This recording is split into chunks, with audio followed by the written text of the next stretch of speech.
नमस्कार, धन्यवाद जुड़ने के लिए बहुत बहुत। आज बुधवार का दिन है। हमने तय किया कि हम गीता जी का पाठ करेंगे। आज हम अध्याय 4 का अध्ययन कर रहे हैं। आज अध्याय 4 के अंतिम 3 श्लोक जो हैं, श्लोक नंबर 40, 41 और 42, इन पर हम थोड़ा मनन करेंगे कि भगवान श्री कृष्ण क्या कह रहे हैं ज्ञान के संबंध में अर्जुन से। आइए शुरू करते हैं श्लोक नंबर 40 से। अज्ञश्च श्रद्धानश्च संशयात्मा विनश्यति, नायं लोकोऽस्ति न परो न सुखं संशयात्मनः। इसका अर्थ है, जो अज्ञानी तथा श्रद्धाविहीन व्यक्ति शास्त्रों में संदेह करते हैं, वे भगवत भावना में प्राप्त नहीं करते, प्रभु की उनको ऊपर कृपा नहीं होती, बल्कि वो नीचे गिर जाते हैं। जो संशय वाला व्यक्ति है, न तो इस लोक में ही न परलोक में ही उसको कुछ सुख मिल पाता है। संशय किसको होता है? संशय उसको होता है जो अपने अहंकार से चलता है, जो कहता है कि मैं ही श्रेष्ठ हूँ, मेरे अलावा कोई और श्रेष्ठ नहीं है, जो आगे बढ़ने को तैयार नहीं है, जो सुनने को तैयार नहीं है, जो ग्रंथों में, किताबों में, जो हमारे विद्वानों ने हमें लिख के दिया है, जो संतों ने लिख के दिया है, संतों ने जो सीख ली है, जो अपने जीवन से अनुभव लिया हुआ है। जो आदमी सिर्फ ये मान के कि उसको या तो धर्म मान लेता है, फला धर्म की किताब हो गई। एक तो किताबों को, ग्रंथों, हम लोग, ये भी एक संदेह, सबसे बड़ा संदेह ये भी, हम किताबों को भी धर्म के साथ जोड़ देते हैं। नहीं, ये फला धर्म की किताब है, इस धर्म की किताब है। ज्ञान जहाँ से मिल रहा है, ज्ञान में भी आपको पहले बता दिया गया है विद्या और अविद्या क्या है। जो आदमी संशय में, उसको यही पता नहीं होगा अविद्या क्या है और विद्या क्या है। सबसे पहले तो इस चीज़ को जानना जरूरी है, विद्या क्या है, अविद्या क्या है। वही जो विद्या है, असल में वही ज्ञान है। जब आपको ज्ञान आएगा तो आपके भ्रम टूटेंगे। जब हम लोग संशय में होते हैं तो हम चले जाते हैं और 20 तरह की बातें हम सुनते हैं, लेकिन अपने अहंकार से चलाए हम चलते हैं। हम ना कोई उस पर तर्क लगाते हैं, ना मनन करते हैं।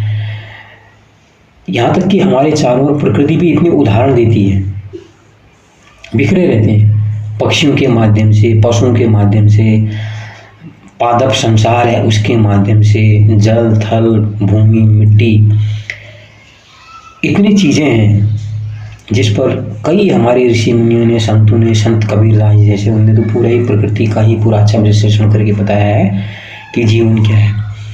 तो जो आदमी अहंकार में है डूबा हुआ, वो सबसे बड़ा संशय आदमी है।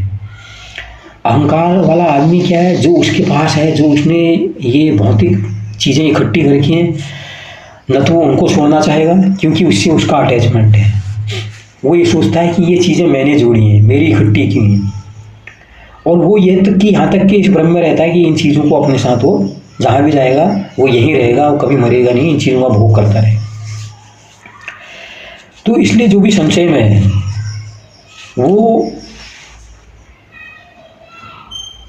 न तो जीवन ढंग से जी सकता है, न फिर वो मुक्ति की कामना उसकी पूरी हो सकती है। वो तो यहाँ तक कि रहेगा मुक्ति मोक्ष कोई चीज़ नहीं होती है, मैं नहीं मानता। उसका एक मकसद है कामनाओं से चलना। असल में जो संशय वाला व्यक्ति कौन है? जो अपने इंद्रियगत भावों से प्रभावित है। इंद्रियां ही उसको आकर्षित कर रही हैं, सुंदरता की ओर ले जा रही हैं, उसको स्वाद की ओर ले जा रही हैं, उसको हमारे जितने भी सुख हैं, जो वासना है, भोग हैं, जितने हैं, उनकी ओर को ले जा रही है। तो वो सोच रहा है इतने संशय में है क्योंकि इंद्रियां तो इतनी हैं और संसार में चीज़ें क्या है, जो भौतिक वस्तु हैं, असीमित हैं, नए नए आविष्कार रोज होते जा रहे हैं। तो उसके संशय कभी दूर नहीं हो रहे। वो यहाँ तक कि देखो, एक छोटा अगर मोबाइल में अगर ले रहा होता है, कोई उसके काम में ये मोबाइल डाल, नहीं यार ये मोबाइल तुम्हारा बेकार हो गया, देखो नया एक फ़ोन आया है, नया मोबाइल है, उसमें ये ऐप्स हैं, ये हैं, वो ये कर देते हैं, वो फला कर देते हैं, वो ढिमका कर देते हैं, तो फिर वो उधर को चला जाता है। इसलिए संशय में जो भी आदमी है, फिर उसको ज्ञान की प्राप्ति तो हो ही नहीं। सबसे पहले यहाँ पर क्या है, अपना अहंकार रख देना है किनारे, तब तर्क से जो दर्शन की किताबें हैं, जो हमारे संतों की वाणी है उसका हमें मनन करना चाहिए, तब हमें पता लगेगा कि क्या चीज़ है। आइए श्लोक नंबर 40। योग संन्यस्त कर्माणं ज्ञान सच्चिच्छन् संशयम् आत्मवन्तं न कर्माणि निबध्नन्ति धनंजय। इसका अर्थ है पहले इस श्लोक का,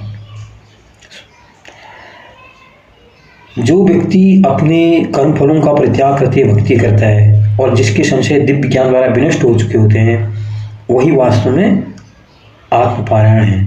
हे अर्जुन, हे धनंजय, वह कर्मों के बंधन से नहीं बंधता। जिस चीज के लिए पूरे गीता में जो मूल मंत्र है गीता का, निष्काम कर्म,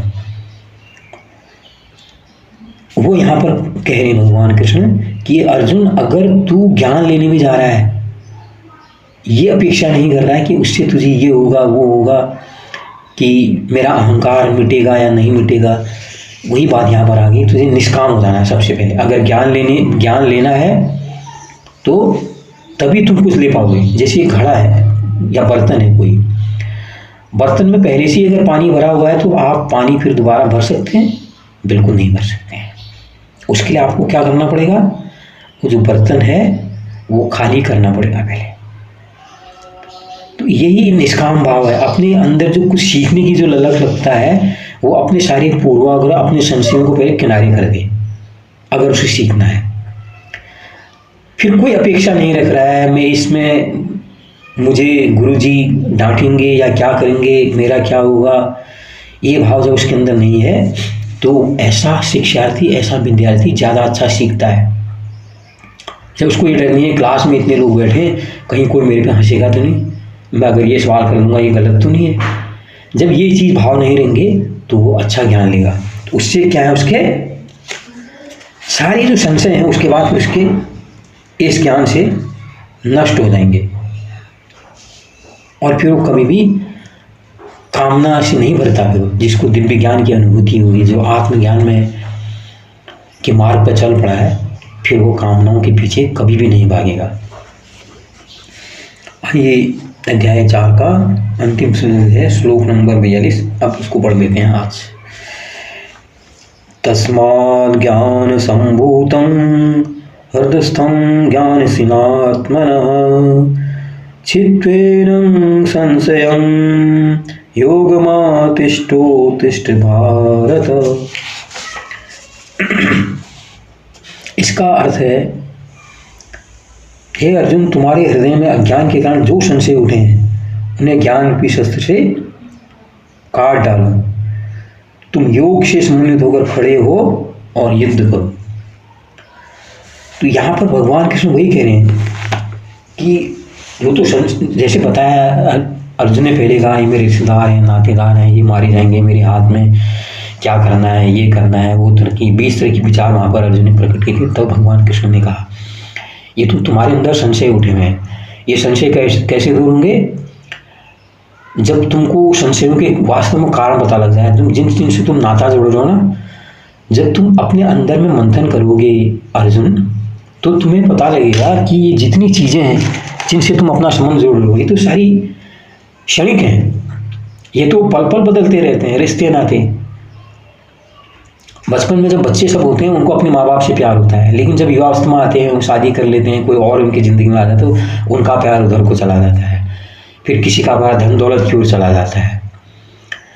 तो उसने कहा, अर्जुन, अगर ये तुम देखोगे तो तुम्हें पता लगेगा तो सारी चीज़ें तो जिसका कोई आधार ही नहीं है, और जो निराधार चीज़ें हैं उनसे मैं संबंध जोड़ के अपना जो कर्म है, जो मुझे युद्ध करना चाहिए, यहाँ पर धर्म और अधर्म की जो लड़ाई है, यहाँ पर जो मुझे लड़ाई लड़नी है, वहाँ पर मैं बेकार की बातों से भ्रमित हो रहा हूँ। तो ये अर्जुन, तुम इस चीज़ को समझो। तुम समझ नहीं पा रहे हो। ये समझोगे कब तुम? जब तुम ज्ञान के मार्ग में चलोगे, मंथन करोगे, अपने अंदर सोचोगे कि यार ये वास्तव में जो है, ये जो मैंने चीज़ें कल्पना कर रहा हूँ, ये क्या है। जब तक तुम इस वास्तविकता से रूबरू नहीं होगे, तब तक तुम ऐसे संशय में रहोगे। संशय कैसे दूर होगा? किसी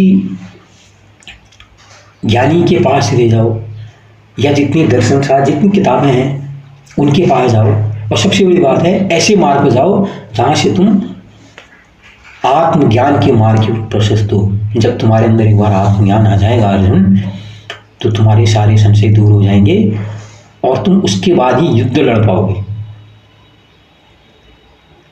तो ये थे आज के श्लोक।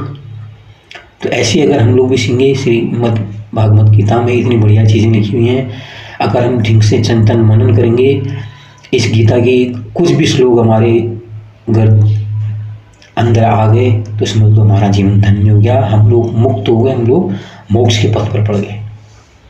आप पढ़िए, हो सकता है मेरा विवेचन से आप सहमत न हो, खुद में पढ़िए, उनका अर्थ पढ़िए, उसके बाद मंथन कीजिए किस चीज़ को ध्यान में रखते भगवान कृष्ण ने अर्जुन की चीज़ें कही हैं, तो आपको निश्चित रूप से श्रीमद् गीता जी प्यार हो जाएगा। बहुत बहुत धन्यवाद करने के लिए। आपका दिन शुभ हो।